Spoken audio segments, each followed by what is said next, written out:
જય હિન્દ, જય ભીમ, જય વિયતમાં.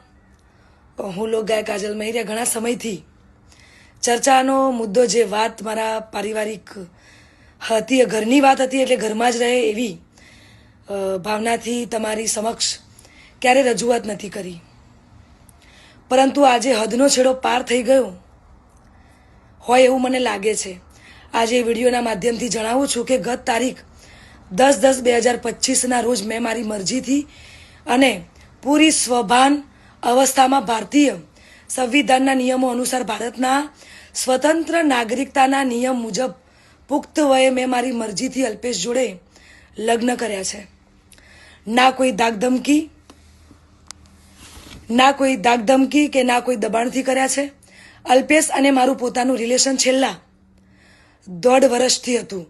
આ વાતની જાણ મારા પરિવારને મેં કરેલી, પરંતુ એમની રાજીપો ના હોવાથી મેં મારી જાતે મારું ભવિષ્ય, મારી જિંદગી મહત્વપૂર્ણ નિર્ણયમાં મેં મારી જાતે લીધો છે.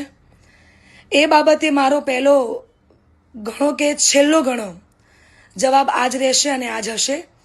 તો ખાસ જણાવું છું કે અમે બંને રાજી ખુશીથી રહીએ છીએ.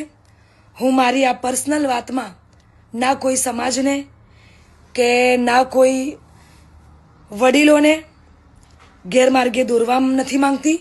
એટલે હું સનાતન ધર્મમાં માનું છું અને સનાતન ધર્મ પ્રેમી જનતા પાસે સાથ અને સહકાર માગું છું.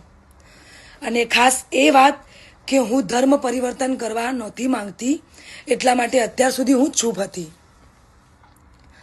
આ નિર્ણય પર અડગ રહી છું એનું કારણ કે હું સનાતની છું અને મારા પરિવાર દ્વારા અલ્પેશ અને મારા પર જે આક્ષેપો નાખવામાં આવ્યા છે, અલગ અલગ ધમકીઓ, મારી નાખવાની, ઉપાડી દેવાની, આ બધી ધમકીને અને ખાસ કે મારા સાસરે એટલે કે શેરથા જઈને જેમ તેમ બોલી અને ધમકીને આપી બધી વાહિયાત વાતોથી કંટાળીને તમને બધાની વિડીયો દ્વારા જણાવું છું.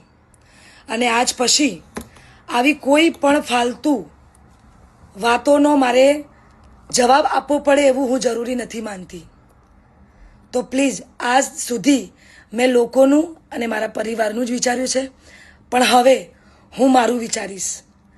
આ ઉપરાંત કોઈ પણ ખરાબ કોમેન્ટ કે હેરાનગતિ પહોંચાડશે તો ભારતીય ન્યાયતંત્રની મદદથી કાયદેસરની કાર્યવાહી કરવામાં આવશે. જય હિન્દ, જય ભીમ, જય વિયતમાં.